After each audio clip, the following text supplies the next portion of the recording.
I'm learning about sounds for my science class. Sounds are made by vibrations. The amount of time between vibrations determines how high or how low the sound's pitch is, what the sound sounds like. Sounds differ between pleasant, good, and unpleasant bad noises. Jackhammers make a horrible noise, and music makes a much nicer one. I decided to visit a few locations here in Richmond to see how far their sound environments differed. To rate the 4 locations I visited on how loud or how quiet they were, I used a scale from 0 to 5. 0 was absolute silence, and 5 was harmful to hearing. First, I went to the Richmond International Airport. It is full of crazy noises like cars, taxis, buzzers, telephones, and people talking, people eating, and occasionally you can even hear the planes taking off. I gave it a 4 to 5 on my sound scale.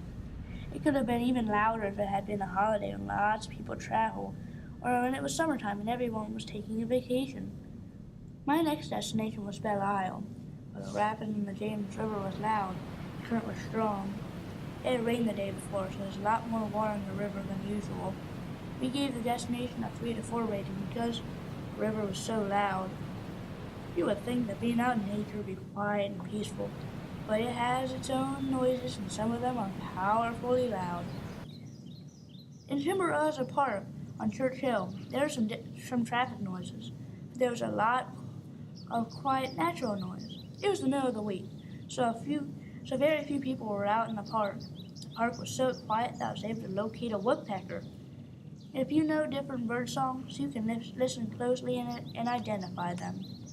Woodpeckers, blue jays, cardinals. Chimborazo was the quietest site, and I gave it a 1 to 2 rating.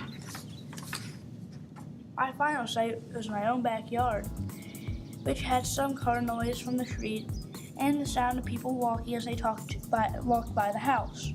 I can hear skateboards going down the street, squirrels, birds, and sometimes airplanes when they pass overhead. I can even hear echoes as they bounce off the wall of my neighbor's house. I give my backyard a 2 rating, even though it would be much louder in the summer. The more people and more animals will be out and about. One of my favorite times to hear sounds in my yard is in the fall, when I get to jump in the leaves with my brother. Woo! Good one, do it again! In doing the sound project, I learned that there are lots of different sounds that occur during this time of day and throughout the year. I also discovered that the more biodiversity there is in an environment, the more natural sounds there are. And I visited nature parks, urban gardens, and corporate parks in the city. I began to see how important it is to incorporate green spaces in metropolitan areas to beautify the city, provide living spaces for animals, and to give people quiet space to relax, have fun, and connect with nature. The sounds in an environment affect how people feel about that environment. There's a lot of man-made noise, people and animals will like the environment less. There's a lot of natural sound, people and animals are more likely to want to go there. It is extremely rare to find a place of absolute quiet on this planet. And even when we think it's quiet, if you close your eyes and listen, you can hear so much. We really take sound for granted a lot of times. Listening tells you so much about a place and has a really big effect on you. Just stop, close your eyes, and listen. You can hear the whole world speaking.